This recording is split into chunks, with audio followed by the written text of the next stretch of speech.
اور جو قاسم کا مددگار ہے وہی میرا مددگار ہے، اور جو قاسم کا ساتھی ہے وہی میرا ساتھی ہے۔ اور ہاں یہ بھی کہہ رہے ہوتے ہیں کہ انشاءاللہ جتنے بھی ہیلپرز ہیں نا، آپ سب کو نا بہت یعنی کہ نا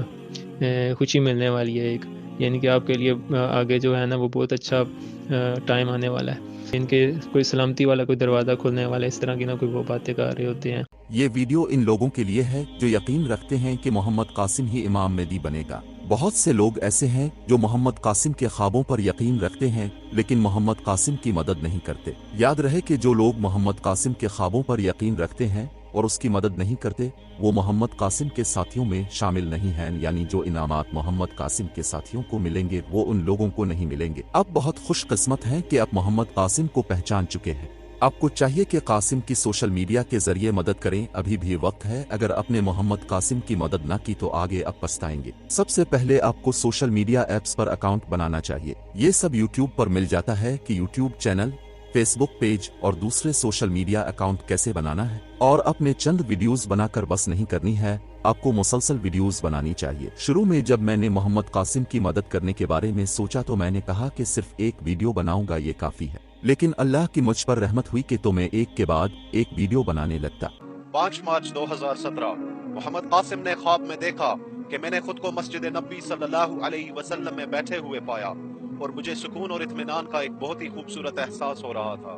اور پھر میں نے محمد صلی اللہ علیہ وسلم کو اپنی طرف آتے ہوئے دیکھا، اور ان کے ہاتھ میں سونے سے بنے 4 اوراق تھے۔ آپ صلی اللہ علیہ وسلم نے بہت ہی پرمسرت انداز میں مجھے بتایا کہ قاسم، میرا یہ پیغام میری امت کو دے دو کہ جو بھی تمہاری مدد کرے گا وہ ایسے ہی ہے جس طرح اس نے میری مدد کی، اور وہ شخص قیامت کے دن میرے ساتھ ہوگا۔ اور قاسم، میرا یہ پیغام ان لوگوں کو دے دو جو تمہارے ساتھ ہیں کہ وہ اس کام کو نیک اعمال میں لکھے جانے کی فکر نہ کریں، اور وہ جیسا بھی کام کر رہے ہیں اس کو حقیر نہ جانیں، حتیٰ کہ اگر کوئی بہت چھوٹی سی بھی کوشش کرے تو پھر بھی اللہ اس کی کوشش کو ضائع نہیں ہونے دے گا۔ اللہ اس کام کا اجر دوہرے سے بھی زیادہ کر دے گا۔ یہ کام وہ جو کر رہے ہیں کوئی معمولی کام نہیں ہے۔ وہ یہ نہ سوچیں کہ میں اس ضمن میں ان کی کوششوں اور ان کے ناموں سے ناواقف ہوں۔ اللہ نے ان کے نام ان سنہری اوراق میں درج کیے ہیں، اور میں ان لوگوں کے کام اور ان کے ناموں کو بار بار پڑھتا ہوں، اور اللہ نے مجھے بتایا ہے کہ ان کو کسی بات سے بھی پریشان ہونے کی کوئی ضرورت نہیں، اور وہ قیامت کے دن میرے ساتھ ہوں گے۔ یہ سنہری اوراق جو اللہ نے مجھے دیے ہیں میں ان کو ہر وقت اپنے ساتھ رکھوں گا، اور ان سنہری اوراق میں ان لوگوں کے نام ہیں جو مشکل وقت میں تمہارا ساتھ دیں گے۔ قاسم، میرا سچا اسلام اللہ کی مدد سے پوری دنیا میں پھیل جائے گا، اور اس بات کو یقینی بناؤ کہ میرا یہ پیغام ان لوگوں تک پہنچے۔ میں وہاں پر خاموشی اور ادب سے بیٹھ کر محمد صلی اللہ علیہ وسلم کی باتوں کو سنتا ہوں۔ میری خواہش ہوتی ہے کہ میں سنہری اوراق میں لکھے ان ناموں کو پڑھ سکوں، لیکن مجھ میں حرکت کرنے کی ہمت ہی نہیں ہوتی، اور مجھے تو یہ بھی نہیں پتا کہ میرا اپنا نام بھی وہاں درج ہے کہ نہیں۔ اس خواب میں اللہ، نبی محمد اور میں ایک جگہ ہوتے ہیں۔ میں گم سم بیٹھا ہوتا ہوں اور نبی محمد مجھ سے پوچھتے ہیں کہ میرا بیٹا گم سم کیوں بیٹھا ہوا ہے۔ میں نبی محمد سے کہتا ہوں کہ یہ بہت مشکل کام ہے، ابھی تک صرف تھوڑے سے لوگ ہیں جنہوں نے میرا اور میرے خوابوں کا یقین کیا ہے، اور کچھ اس انتظار میں بیٹھے ہیں کہ دیکھو اس کے خواب سچے ہوتے بھی ہیں یا نہیں، اور اللہ ہی جانتا ہے کہ یہ سچ بھی بول رہا ہے یا نہیں۔ اور باقی سب نے مجھے دیوانہ ہی سمجھا ہے اور یہ کہا کہ اس کا ساتھ دینا تو گناہ ہے۔ یہ سن کے نبی محمد جوش اور تھوڑے سے غصے میں آ گئے اور میری طرف تیزی سے بڑھ کے کہنے لگے، قاسم، میرا یہ پیغام میری پوری امت تک پہنچا دو کہ جو تمہارا ساتھ دے گا اور تمہارے ساتھ کھڑا ہوگا وہ ایسے ہی ہے جیسے وہ میرا ساتھ دے رہا ہے اور میرے ساتھ کھڑا، کیونکہ تم جو کچھ کر رہے ہو وہ اللہ اور میرے کہنے پہ کر رہے ہو، اور اللہ ان لوگوں کو دگنا اجر دے گا جو تمہارا ساتھ دے رہے ہیں۔ دیکھو جو تمہارا ساتھ دے رہا ہے اللہ خود اس کا نام سونے کے اوراق پہ سنہری حروف سے لکھتا جا رہا ہے، اور میرے بیٹے، اللہ نیک کام کرنے والوں کا اجر ضائع نہیں کرتا، اور جو تمہارا ساتھ نہیں دے رہا وہ دراصل اپنا ہی نقصان کر رہا ہے۔ میں اپنی پوری امت کو تمہارے بارے میں بتا رہا ہوں تاکہ قیامت کے دن میرا کوئی امتی مجھے یہ الزام نہ دے سکے کہ نبی محمد اپنے ہمیں قاسم کے بارے میں بتایا ہی کب تھا، ورنہ ہم ضرور قاسم کا ساتھ دینے والوں میں سے ہوتے۔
نے دیکھا اپنے ڈریمز میں کہ اللہ قیامت قائم کر دیتا ہے.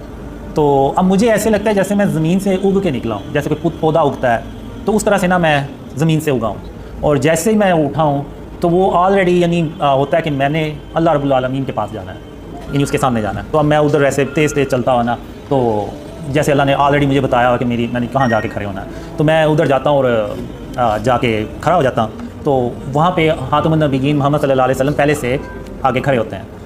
تو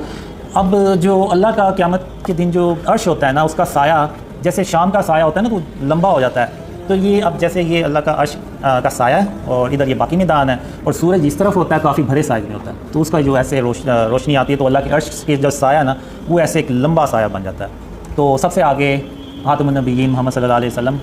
کھڑے ہوتے ہیں. پھر اس کے پیچھے آپ صلی اللہ علیہ وسلم کی جو امت ہوتی ہے وہ, پھر جب اس کے بعد پھر حضرت ابراہیم علیہ السلام اور ان کی امت کے لوگ ہوتے ہیں. پھر اس کے بعد سارے درجہ بدرجہ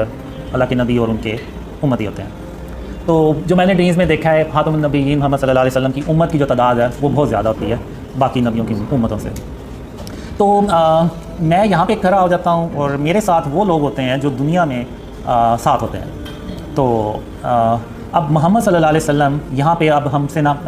ملاقات کرنے آتے ہیں. تو وہ جتنے بھی لوگ ہوتے ہیں وہ سب خاتم النبیین محمد صلی اللہ علیہ وسلم ان سے ان پرسن ملتے ہیں, اور وہ کہتے ہیں کہ آپ نے دنیا میں قاسم کے ساتھ رہے, اور اسلام اور یعنی اس میں یعنی جو ڈریمز آئے تھے اس وقت مجھے, تو اس وقت مجھے نہیں پتا ہوتا کہ ہم نے ایسا آخر کیا کام کیا ہے کہ خاتم النبیین محمد صلی اللہ علیہ وسلم ہم سے ملنے پہلے آئے ہیں. تو بہرحال اس وقت تو مجھے نہیں سمجھ لگی, لیکن آج اب تو سمجھ لگتی ہے کہ وہ شاید اسلام کی سربلندی سے متعلق ہی کام ہوگا. تو خاتم النبیین محمد صلی اللہ علیہ وسلم پھر ہمیں کہتے ہیں کہ آج اللہ جو ہے نا آپ کو خوش کر دے گا, اللہ اپنی رحمتیں اور برکتیں آپ پہ نازل کرے گا. تو اس طرح سے میں نے نا وہ ڈریم میں دیکھا, اور اس وقت میں ڈریم میں بھی یعنی یہ سوچ رہا ہوتا ہوں, حیران ہو رہا ہوتا ہوں کہ ہم نے آخر دنیا میں ایسا کیا کام کیا ہوگا کہ خاتم النبیین محمد صلی اللہ علیہ وسلم خود ہم سے ملنے آئے ہیں. تو وہ اس طرح کا ڈریم ہوتا ہے. تو اس کے علاوہ بھی کافی ڈریمز ہوتے ہیں, یعنی اس میں یہ جو ایریا ہوتا ہے ادھر سارے کفار ہوتے ہیں کھڑے ہوئے, اور ان کے گردنوں میں اور پورا زنجیروں میں جکڑے ہوتے ہیں, اور ایسے یعنی کہ ان کے اوپر یہ آج جو دن ہے نا وہ بہت بھاری ہے. تو اور ان کے لیے کوئی چھاؤں نہیں ہوتی, اور ایون زمین بھی ان کی پاپری ہوتی ہے, اور زمین سے بھی جو ہے نا وہ ان کو تپش محسوس ہو رہی ہوتی, مل رہی ہوتی.